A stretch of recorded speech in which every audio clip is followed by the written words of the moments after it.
हर देश का एक दिल होता है और हमारे भारत का दिल है लाल किला। ये सिर्फ ईंटों और पत्थरों से बनी एक इमारत नहीं, बल्कि एक ऐसा गवाह है जिसने बादशाहों के ताज देखे हैं, गुलामी की जंजीरें देखी हैं और आजादी की सुबह का सूरज भी। दोस्तों, आज हम बात करेंगे दिल्ली के लाल किले की और जानेंगे कुछ ऐसे तथ्य जो शायद आपने पहले कभी नहीं सुने होंगे। तो चलिए शुरू करते हैं। लाल किला का निर्माण मुगल बादशाह शाहजहां ने 1639 ईस्वी में करवाना शुरू किया था। जब भारत की राजधानी आगरा से दिल्ली लाई गई, तब नए साम्राज्य की भव्यता और ताकत के प्रतीक के रूप में इस किले की नींव रखी गई। इस ऐतिहासिक किले को तैयार होने में लगभग 9 वर्ष लगे और यह 1648 ईस्वी में पूर्ण रूप से बनकर तैयार हुआ।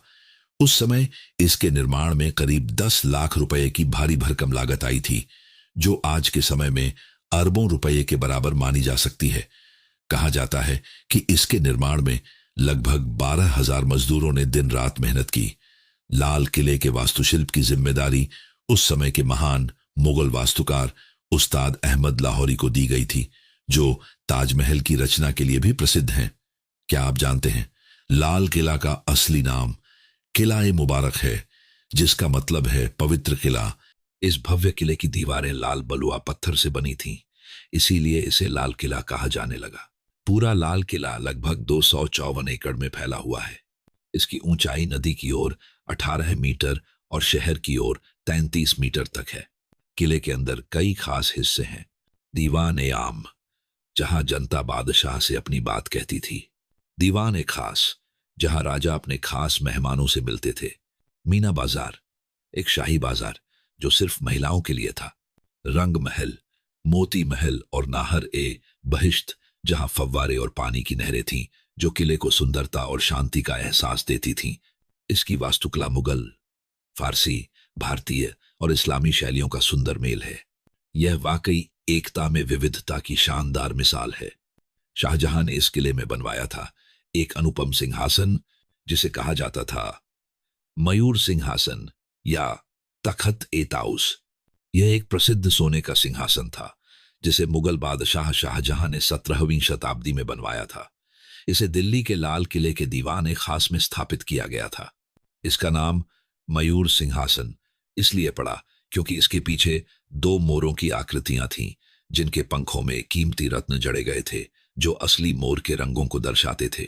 बताया जाता है कि इसे बनाने में 1150 किलो शुद्ध सोना और 230 किलो बहुमूल्य रत्न इस्तेमाल किए गए थे, और इसके बीचों बीच चढ़ा गया था दुनिया का प्रसिद्ध हीरा कोहिनूर। लेकिन दुर्भाग्यवश 1739 ईस्वी में फारसी आक्रमणकारी नादिर शाह ने भारत पर हमला किया और इस अनुपम सिंहासन को लूटकर ईरान ले गया। आज यह सिंहासन नष्ट हो चुका है, लेकिन इसके वैभव और गूंज आज भी लाल किले की दीवारों में छुपी हुई है। कहा जाता है कि लाल किले के नीचे एक गुप्त सुरंग थी, जो पास के सलीमगढ़ किले तक जाती थी। कुछ लोग मानते हैं कि यह सुरंग गोपनीय बैठकों या गुप्त पलायन मार्ग के रूप में इस्तेमाल होती थी। आज भी यह हिस्सा आम जनता के लिए बंद है और इसकी रहस्यमयी कहानियां लोगों को आज तक रोमांचित करती हैं। सन 1857 की क्रांति के बाद जब ब्रिटिश सरकार ने लाल किले पर कब्जा किया, तो उन्होंने इसका 80% हिस्सा ध्वस्त कर दिया। शाही बाग, महल और झीलें नष्ट कर दी गईं। कई हिस्सों का इस्तेमाल सेना की बैरकों में किया गया। लाल किले का वैभव जैसे छीन लिया गया। 1945 में यहीं लाल किला में आजाद हिंद फौज के वीर सेनानियों शाहनवाज खान, गुरबख्श सिंह ढिल्लों और प्रेम सहगल का कोर्ट मार्शल हुआ। इस ऐतिहासिक ट्रायल ने देश भर में क्रांति की नई चिंगारी जलाई और भारतवासियों को आजादी के लिए और उकसाया। 15 अगस्त 1947 भारत की आजादी का ऐतिहासिक दिन। इसी लाल किले की प्राचीर पर पंडित नेहरू ने पहली बार तिरंगा फहराया और कहा, जब भी इतिहास लिखा जाएगा, लाल किले की ये दीवारें बोलेंगी। तब से हर वर्ष प्रधानमंत्री यहीं से देश को संबोधित करते हैं। 2007 में लाल किला को यूनेस्को वर्ल्ड हेरिटेज साइट घोषित किया गया। आज यह सिर्फ एक पर्यटन स्थल नहीं, बल्कि भारत की आत्मा है।